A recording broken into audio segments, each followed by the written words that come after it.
আসসালামু আলাইকুম। সংবাদে আপনাদের সবাইকে স্বাগত জানাচ্ছি। আমি ফিরোজ তোহা। শুরুতেই সংবাদ শিরোনাম। দখলদার ইসরায়েলি বাহিনী এবং নিরীহ ফিলিস্তিনিদের মধ্যে ভয়াবহ যুদ্ধ চলছে।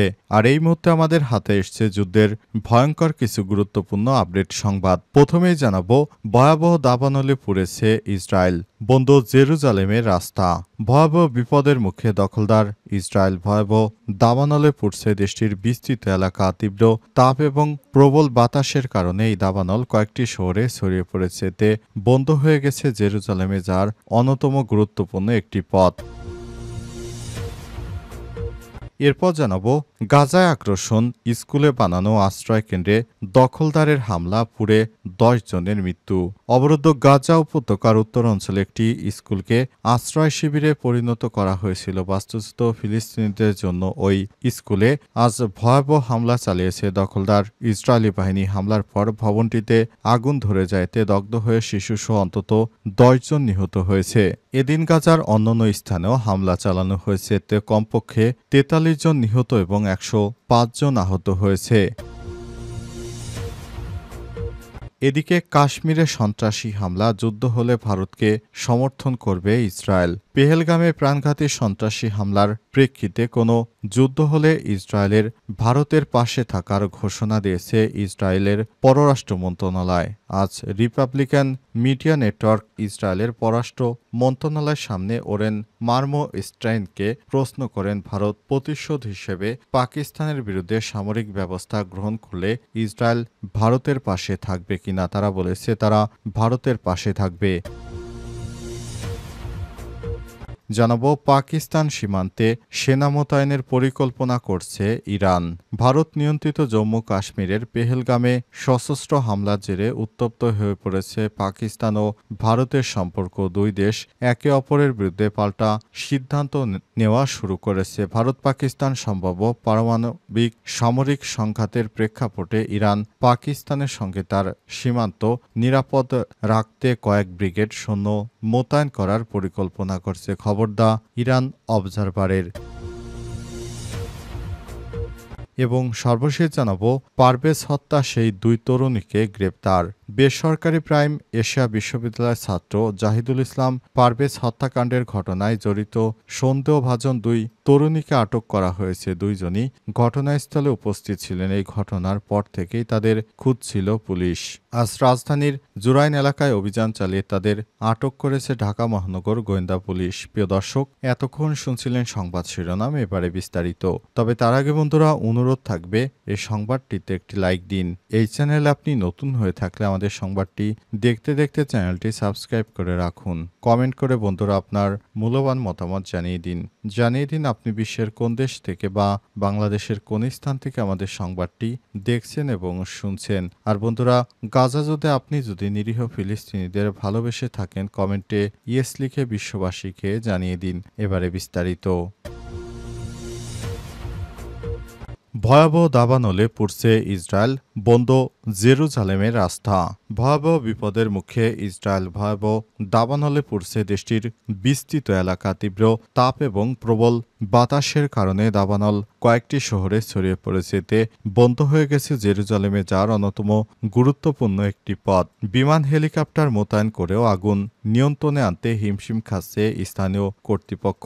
ইসরায়েলি সংবাদ মাধ্যম টাইমস অব ইসরায়েল উদ্ধৃতি দিয়ে এই খবর জানিয়েছে জেরুজালেম পোস্ট। প্রতিবেদনে বলা হয়েছে, মধ্য ইসরায়েলের মোসাব তারুমের কাছে প্রথমে আগুনের সূত্রপাত হয়। তাপমাত্রা বৃদ্ধি এবং তীব্র বাতাসের কারণে তা ছড়িয়ে বিভিন্ন জায়গায় ছড়িয়ে পড়ে। এরপর বেইত শেমেশ শহরের বেশ কয়েকটি স্থানে আগুন লাগে। তীব্র বাতাসে আগুন বিভিন্ন শহরে ছড়িয়ে পড়ে। আগুনের কারণে শহরের সড়কগুলোতে যান চলাচল বন্ধ রয়েছে। টাইমস অব ইসরায়েল জানিয়েছে, বেইত শেমেশ এলাকায় দাবানলের কারণে আশপাশের এলাকা এশতাওল, বেইতমের এবং মেসিলাত জিওনের বাসিন্দাদের নিরাপদে সরিয়ে নেওয়া হয়েছে। এছাড়াও এলাকাটি থেকে জেরুজালেমে যাওয়ার একটি গুরুত্বপূর্ণ রাস্তা রুট 38 বন্ধ করে দেওয়া হয়েছে। পুলিশ জানিয়েছে জনসাধারণকে সাবধানতা অবলম্বন এবং ক্ষতিগ্রস্ত এলাকা থেকে দূরে থাকার নির্দেশ দেওয়া হয়েছে। দাবানল ছড়িয়ে পড়া এলাকা থেকে জেরুজালেমে যাওয়ার গুরুত্বপূর্ণ সড়ক বন্ধ করে দিয়েছে তারা। ফায়ার ফাইটাররা জানিয়েছে আগুন নিয়ন্ত্রণে আনতে রাতভর কাজ করছেন তারা। ফায়ার অ্যান্ড রেস্কিউ সার্ভিসের এক বিবৃতিতে বলা হয়েছে তীব্র বাতাস এবং অত্যাধিক গরমের কারণে একাধিক স্থানে আগুন লাগে। নিয়ন্ত্রণে কাজ করতে গিয়ে ৩ জন ফায়ার ফাইটার, ১ জন পুলিশ আহত হয়েছে। সংস্থাটি জানিয়েছে আগুন নিয়ন্ত্রণে শতাধিক অগ্নি নির্বাপন দল অংশ নিয়েছে। এছাড়াও দাবানল নিয়ন্ত্রণে ৬টি অগ্নি নির্বাপক বিমান মোতায়েন করা হয়েছে। এর আগে ফায়ার অ্যান্ড রেস্কিউ অথরিটির একজন মুখপাত্র টাইমস অফ ইসরায়েলকে জানিয়েছে আগুনের ফলে মোট ৯ জন ব্যক্তি সামান্য আহত হয়েছে, যার মধ্যে ৭ জন ফায়ার ফাইটারের এবং ২ জন বেসামরিক নাগরিক। ইসরায়েলি পুলিশ এক বিবৃতিতে জানিয়েছে প্রধানমন্ত্রী বেঞ্জামিন নেতানিয়াহু এশতাওলের অগ্নি নির্বাপন কমান্ডো সেন্টারে পরিস্থিতি মূল্যায়ন করেছেন। পুলিশ কমিশনার ড্যানিয়েল লেভি এবং জাতীয় নিরাপত্তা মন্ত্রী ইতামার বেন গভিরও এতে যোগ দিয়েছেন। তারা আমেরিকা থেকে ফোনে অংশ নিয়েছেন। গাজার আগ্রাসন, স্কুলে বানানো আশ্রয় কেন্দ্রে হামলা, পুড়ে ১০ জনের মৃত্যু। অবরুদ্ধ গাজা উপত্যকার উত্তর অঞ্চলে একটি স্কুলে আশ্রয় শিবিরে পরিণত করা হয়েছিল বাস্তুচ্যুত ফিলিস্তিনিদের জন্য। ওই স্কুলে গতকাল ভয়াবহ হামলা চালিয়েছে দখলদার ইসরায়েলি বাহিনী। হামলার পর ভবনটিতে আগুন ধরে যায়, এতে দগ্ধ হয়ে শিশুসহ অন্তত ১০ জন নিহত হয়েছে। এদিকে গাজার অন্যান্য স্থানেও হামলা হয়েছে, এতে কমপক্ষে ৩৯ জন নিহত এবং ১০৫ জন আহত হয়েছে।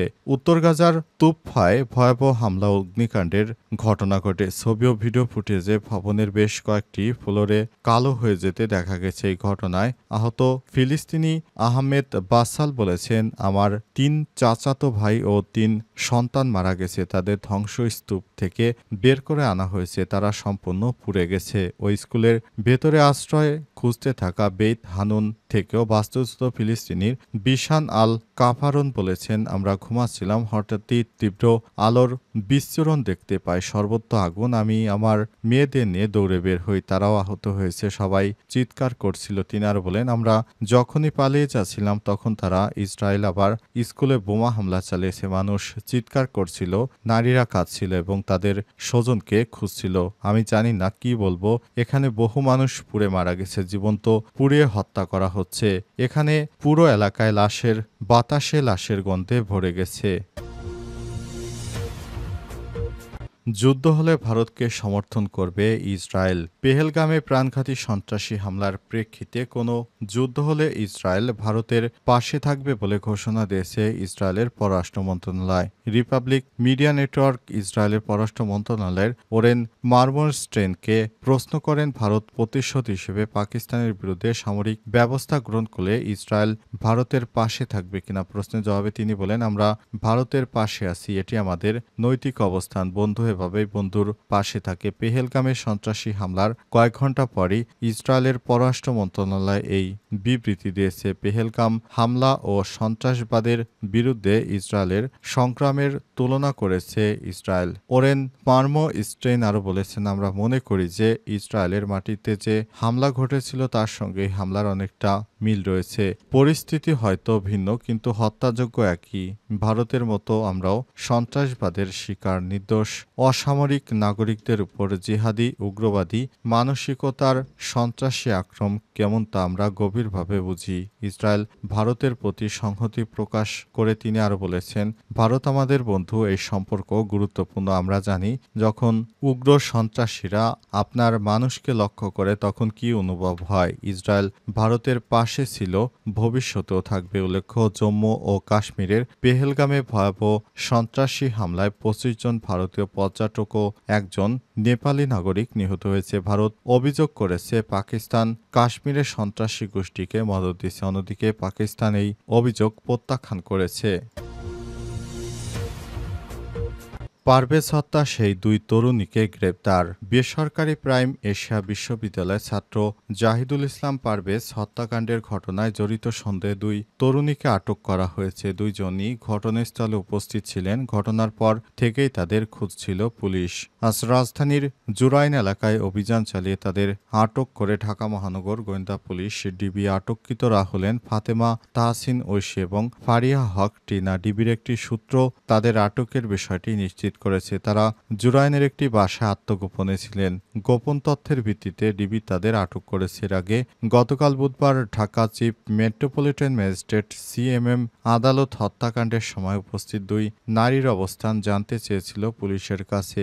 আদালতে তদন্তকারী কর্মকর্তা কাছে জানতে চান ওই দুই নারী কোথায়। তখন পুলিশের পক্ষ থেকে বলা হয় দুই নারীকে তারা খুঁজছে। পারভেজ হত্যায় ৬ জন গ্রেপ্তার। এনে পারভেজ হত্যায় মোট ৬ জনকে গ্রেপ্তার করা হলো। ৫ নম্বর আসামি হৃদয় মিয়াজিকে কুমিল্লা থেকে গ্রেপ্তার করেছে র্যাব। এরপর মামলা ১ নম্বর আসামি মেহেরাজকে গ্রেপ্তার করা হয়। সর্বশেষ গতকাল ৩ নম্বর এজাহারনামীয় আসামি মাহাথির হাসান বিশকে চট্টগ্রাম থেকে গ্রেপ্তার করে পুলিশ।